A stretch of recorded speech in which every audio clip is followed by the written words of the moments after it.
अस्सलाम वालेकुम नाज़रीन, आप देख रहे हैं जी एच एंटरटेनमेंट। मैं हूं ज़हीर अहमद। नाज़रीन, रद्द ड्रामे का इख्तिताम कैसा हुआ है, उसकी आखिरी किस्त कैसी थी, और इश्क हुआ जियो का ड्रामा है उसका आगाज़ कैसा हुआ, पहली किस्त कैसी थी। एक जियो का ड्रामा है, एक एयरवाई का। रद्द को हम क्योंकि पहले भी फॉलो करते रहे तो उसके हवाले से शुरू कर लेते हैं। आखिरी किस्त थी, 2 किस्तें ये जो थी, सेकंड लास्ट और लास्ट एपिसोड उसकी। सबसे पहले तो इसके डायरेक्टर के हवाले से, अहमद भट्टी साहब इसके डायरेक्टर थे और इसको सनम मेहदी ज़रियाब ने लिखा था। इस ड्रामे की अगर कहानी के ऊपर देखें तो कहानी ज़रा हट के थी, बल्कि काफ़ी हट के थी, और कहानी के अंदर जान थी। कहानी के साथ साथ इसके डायलॉग्स के अंदर भी जान थी। क्या वो डायलॉग हिबा बुखारी बोल रही हैं, यानी कि उसके ईमान बोल रही हैं, या शहरयार मुनव्वर साहब बोल रहे हैं, सालार जो का किरदार जिन्होंने किया, आलम साहब जो कि इनके तीनों बहनों के वालिद बने थे वो बोल रहे हैं, कोई भी बोल रहा है, तो उसकी जो डायलॉग थे उसके अंदर भी बाकायदा जान थी, कहानी के अंदर भी जान थी। प्रोडक्शन क्वालिटी के हिसाब से अगर देखा जाए तो इस ड्रामे की प्रोडक्शन क्वालिटी भी बहुत बेहतर थी, अच्छी थी, बल्कि बहुत अच्छी थी। इसका कैमरा वर्क अच्छा था, इसकी लोकेशंस अच्छी थी, इसको जिस तरीके से सारी उसको एक्सपोज किया गया लोकेशंस के साथ साथ कैरेक्टर्स को जिस तरीके से लेके आगे चला गया, मतलब है एक प्रोडक्शन क्वालिटी ज़बरदस्त थी। अगर डायरेक्टर के हवाले से बात करें तो इसकी डायरेक्शन, वो भी शुरू से लेके इतने लंबे ड्रामे को लेके चलना, 36-37 किस्तों को लेके चलना, ये बड़ा काम होता है। उसके अंदर कहीं आपको बोरियत का एलिमेंट नज़र ना आए, आपको कहानी के अंदर बेतुकापन नज़र ना आए। कहीं कहीं जो था वो थोड़ा सा ड्रैग करने की कोशिश की गई थी, मैं पहले भी शायद बात की, लेकिन उसको आप देखना ही होता है कि स्टोरी को आपने खींचना है। अब आपके पास एक गिवन टास्क है कि आपने 36-37 किस्तें बनानी हैं, और 36-37 किस्तों तक आप स्टोरी को किस तरह स्ट्रेच करते हैं, उसको लेके कैसे चलते हैं। बबल गम बनाते हैं, फीका हो जाता है, खींचते हैं, टूट जाता है बीच में, या उसको बड़े खूबसूरती के साथ लेके चलते हैं। एक कहानी जो थी ज़बरदस्त थी, मैं उसकी अदाकारी पे भी आता हूँ, उसके ओएसटी पे भी आता हूँ, लेकिन जो ज़बरदस्त इसमें थोड़ी सी जो मुझे एतराज़ था वो उस वक्त था जब जैन वापस आता है, और वापस आके जैन जो है विलन बन जाता है और वो इंतकाम लेने का सोचता है। तो ये एक कहानी को लंबा करने का तरीका था वापस आने के बाद। अगरचे ड्रामा पुराने ड्रामे होते तो वो 12-13 या मैक्सिमम 18 किस्तों में ख़त्म हो जाता है, लेकिन 37 किस्तों तक इसको लेके जाए, लेकिन उसको बड़े अच्छे तरीके से थोड़ा सा उसको ड्रैग करते हुए नजर आया कि कभी वो इस तरफ जा रहा है, कभी विलन बन रहा है, कभी स्माइल इस तरह की दे रहा है। मतलब उसका जो करैक्टर की बुनियाद थी उससे थोड़ा सा वो निकला ज़रूर है। कहानी के हिसाब से मैं कह रहा हूँ, मैं एक्टिंग के हिसाब से मैं बाद में आता हूँ, तो वो कहीं पे लगता था ऐसे। फिर जिस तरह लास्ट एपिसोड थी, लास्ट एपिसोड में जिस वक्त सारा कुछ हो जाता है, जामिन जो है वो पकड़ा जाता है, सारे वो अपनी माँ के स्टेप मदर के साथ ठीक हो जाता है, शहरयार मुनव्वर जो है सलार, और उसके भाई भी, सारे सब कुछ सेट हो जाता है। तो उसके बाद जो आधा ड्रामा खींचा गया वो ये था कि वो ईमान जैन को वापस करने के लिए चला जाता है, क्योंकि उसने अपना इलाज करवाना होता है। तो वो भी थोड़ा सा डाइजेस्ट करना उसको मुश्किल है, लेकिन उसको भी अच्छे तरीके से कवर किया। मतलब एकदम से धचका लगता है कि यार ये क्या होने जा रहा है आगे, लेकिन एंड वो कहते हैं if the end is well all is well, तो वो अच्छे तरीके से उसको किया है, उसको इख्तिताम उस हवाले से अच्छा किया है। तो ये तो थी डायरेक्शन कहानी की हवाले से। अब मैं आता हूँ ओएसटी। आसिम अजहर का ओएसटी था, इतना ज़्यादा सूट किया इस ड्रामे की कहानी के साथ साथ करैक्टर्स के ऊपर, जहाँ जहाँ वो लगाते थे, खुदा सब देख रहा तू, फिर इसका जो उसके बोल थे उसके हिसाब से, जो उसकी शायरी थी उसके हिसाब से उसको जहाँ जहाँ सेट किया। आसिम अजहर ने गाया बहुत अच्छा, उसको सेट अच्छा किया। और इसकी एक और जो ज़बरदस्त चीज़ थी वो था इसका म्यूज़िक। बैकग्राउंड म्यूज़िक जो था वो हर ड्रामे की पहचान होता है। हमें आज भी याद है कि वारिस ड्रामे का, दिन ड्रामे का, अंधेरा उजाला का ड्रामे का वो लगता था तो अंदर एक वो था, कहते हैं ना, रोंगटे खड़े हो जाते हैं। तो अभी भी वो चलता है तो पुराने ज़माना याद आ जाता है। तो हर ड्रामे की पहचान होता है, इसकी पहचान जो था इसका म्यूज़िक था। उन्होंने उस म्यूज़िक ने करैक्टर्स को बहुत सपोर्ट किया, स्टोरी को आगे बढ़ाने के लिए बहुत सपोर्ट किया, ऑडियंस की जो तवज्जो है वो हासिल करने के लिए उसको बहुत ज़बरदस्त सपोर्ट किया। तो वो भी बहुत ज़बरदस्त था। और ड्रामे के अंदर बाकायदा तौर पर डेप्थ थी, खा वो डायरेक्शन के हवाले से देखा जाए या किसी भी हवाले से देखा जाए। अब आते हैं जनाब इसके जो कास्ट थी उसके हवाले से बात कर लेते हैं। सबसे पहले हम शुरू करते हैं जनाब जैन ने अदाकारी जो थी वो आपको पता सोशल मीडिया से गए हुए हैं, उन्होंने अच्छी अदाकारी की। थोड़ी सी इंप्रूवमेंट की ज़रूरत है, थोड़े से कहीं कहीं पे वो गैर ज़रूरी तौर पर एक्सप्रेशन देना शुरू हो जाते हैं। ये मैं अक्सर मिसालें देता भी हूँ आपको कि कैमरा जो होता है ना, कैमरा पकड़ लेता है हर चीज़ को।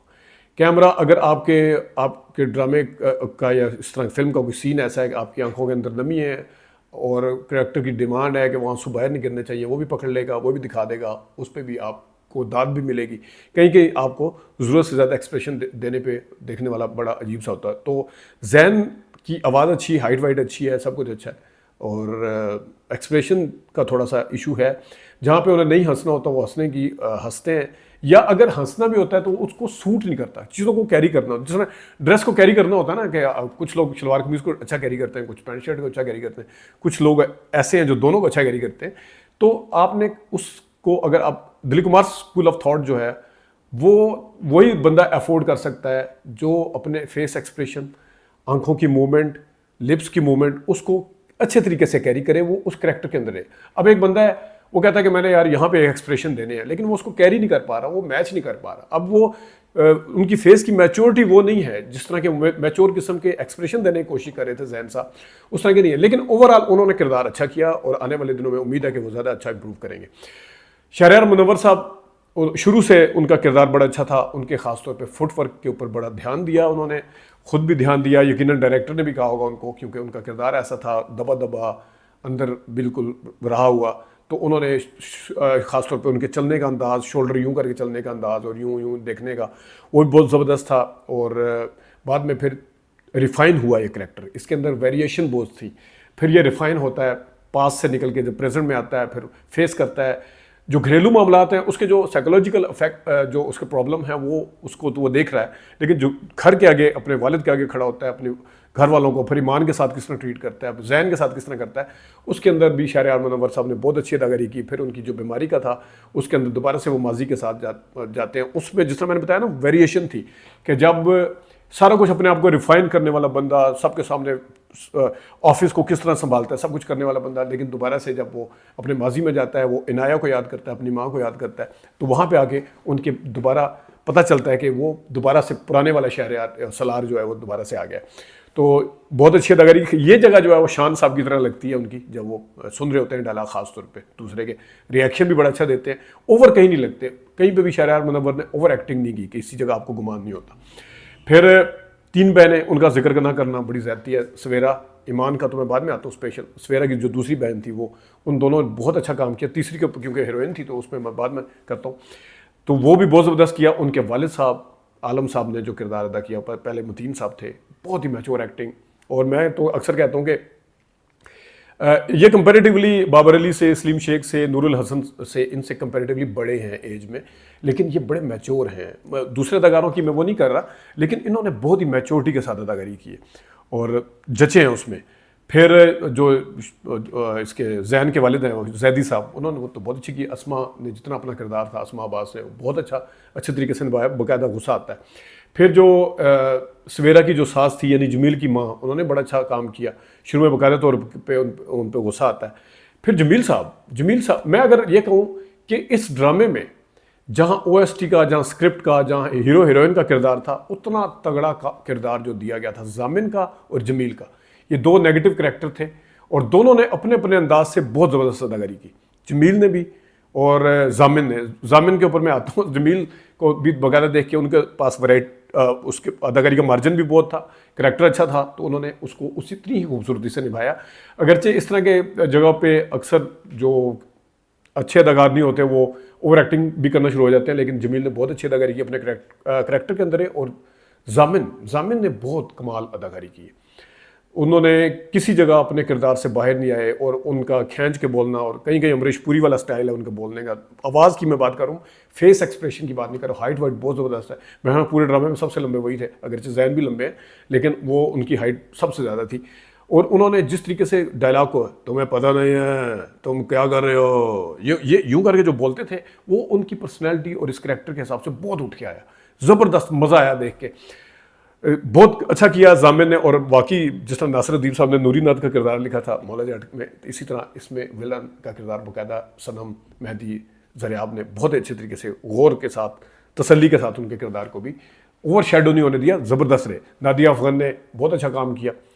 और जितना मैं, नादिया अफगन ने जब उसमें वो क्या था, परिजाद में आई थी, उसमें बड़ा अच्छा था। बदर क्या थी, बदर मुनीर के क्या नाम होता है उनका, तो इन्होंने बहुत ही अच्छा अदाकारी की। क्योंकि अभी इनका एक ड्रामा मैं पीछे देख रहा था, उसमें बिल्कुल करैक्टर ऑल टुगेदर तब्दील था, तो उन्होंने बहुत अच्छा काम किया। फिर अब आते हैं हिबा बुखारी की तरफ। हिबा ने बहुत शानदार काम किया। मेरे ये आदत है कि मैं अगर दो किसी करेक्टर के ड्रामे, अभी एक ख़त्म हुआ है जिसमें अहिबा का भी ये ड्रामा ख़त्म हुआ है, अगर अगला भी इससे मिलता जुलता किरदार होगा तो मैं शायद इस एक करेक्टर की वजह से ड्रामा देखना छोड़ देता हूँ, यार ये छोड़िए तो वही कुछ चल रहा है।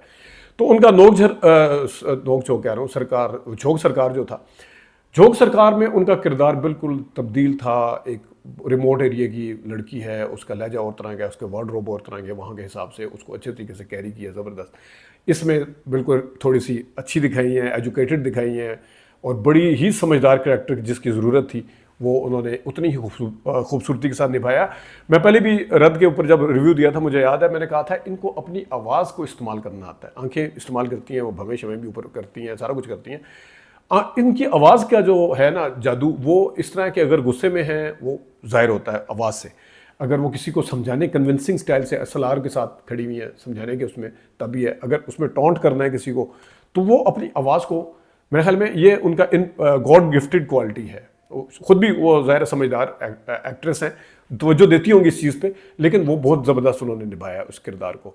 अब मैं अगर किसी का किरदार, हाँ अदनान ने बहुत अच्छा किया, कामरान ने, वो हमजा ख्वाजा जो कमली फिल्म में भी आए थे गालबन, जिन बने थे, उन्होंने, कामरान ने भी अपना किरदार अच्छा किया और शुरू में बकायदा तौर पर उनको गुस्सा चढ़ता है। गेस्ट अपीयरेंस थी नुमान इजाज़ की। नुमान इजाज़ की क्या बात है, वो अपने अनमिट नकुश छोड़ते हैं, शॉर्ट कैरेक्टर था लेकिन एंड पे फिर उनकी वीडियो चला के दिखाया गया, तो वो उन्होंने भी किरदार अच्छा किया। जो छोटे किरदार थे, कादिर, शेरू, बला बला, वो जो अंदर साथ साथ कैरेक्टर चल रहे हैं, उन्होंने भी बहुत अच्छा किया। मोहसिन ने भी अपना किरदार बहुत अच्छा किया। तो ओवरऑल ये एक डेप्थ वाला ड्रामा था, मज़ा आया देख के। जो एक पाकिस्तानी ड्रामा जिसको कहते हैं, जिसकी ट्रांजिशन हुई है पुराने 12 किस्तों के ड्रामों से, 13 से बड़े उसमें आए हैं, ये वो ड्रामा का स्टाइल है जो हमारा अपना स्टाइल है, हमने किसी से लिया नहीं है, ये इसको रिफाइन किया गया है। अदाकार तब्दील हो गए हैं, राइटर तब्दील हो गए हैं, डायरेक्टर तब्दील हो गए हैं, लेकिन फील वही आती है। बेशक ठीक है जी, वो 12-13 किस्तों का ड्रामा था, छोटा होता था, अब जरा खींचा जाता है, मैं पहले बता दिया कि किस तरीके से आप खींचते हैं उसको, लेकिन अच्छा था, मज़ा आया देख के, डेप्थ के साथ ड्रामा था। अब मैं आता हूँ दूसरे ड्रामे की तरफ। बाय द वे, यहाँ पर रात की पहली किस्त जो थी 16 मिलियन लोगों ने देखी है, बाद में भी देखी होगी, लेकिन एकदम से उसका वो पता भी चल जाता है। अब दूसरा ड्रामा है इश्क हुआ।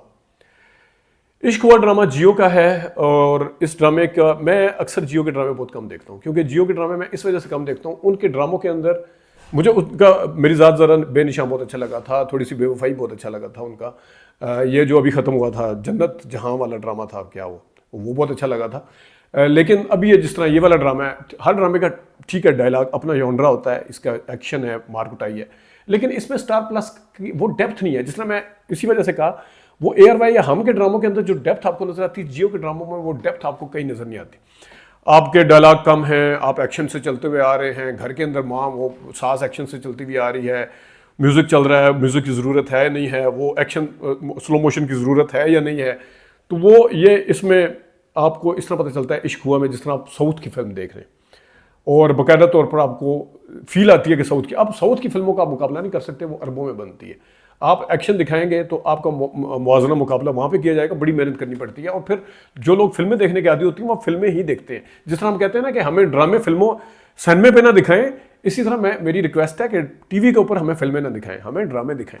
क्योंकि अब ये जो इश्क हुआ है, मुझे तो उसकी कहानी नहीं कहीं पर भी जाती हुई नज़र आ रही, कि क्या होगा आगे जाके, लड़की आएगी फिर उसके लड़के के बीच में आएगी। एक तो ये नेपोटिज्म वैसी आ जाती है, अच्छा दगार भी होता भी जहन में आ जाता है, अब्दुल्ला कादवानी सब छाए में स्काई, पता नहीं कौन सी सहमत स्काई है क्या है, और अब वो अपने बेटे को भी, अगर मैं गलती पे नहीं हूँ, हारून के कदवानी उनके बेटे हैं, अगर मैं गलती पे नहीं हूँ, अगर गलती पे हो तो बड़ी माजरत, तो वो लेके चल रहे हैं, बस ठीक है आने दो। फिर वो सुहेल समीर साहब हैं, अच्छे दगार हैं, यहाँ पर उन्होंने टोटल रईस को कॉपी किया है, एनके भी वो वाली लगाई है, बालों का स्टाइल भी शाहरुख खान वाला और रईस वाला कॉपी किया, और किसी किसी जगह आके नाना पाटेकर बनेगी, 3 गोलियां मारी ऐसे करके, देखें जरा लिंक देखें आप। दास पूरी 3 गोलियां मारी मैंने उसके सीने में। तो नाजरीन, ये अभी आप देख लें, अब जब मैं बात कर रहा हूँ आप फुटेज भी देख सकते हैं। साउथ की फिल्म आपको लगेगा फ्लाइंग किकें चल रही हैं, लड़ाई मारकुटाई हो रही है और चैलेंज किया जा रहा है, गिनतियाँ गिनी जा रही हैं, पूरा वो जो फिल्मी टच होता है उस हिसाब से जो है वो नज़र आ रहा है।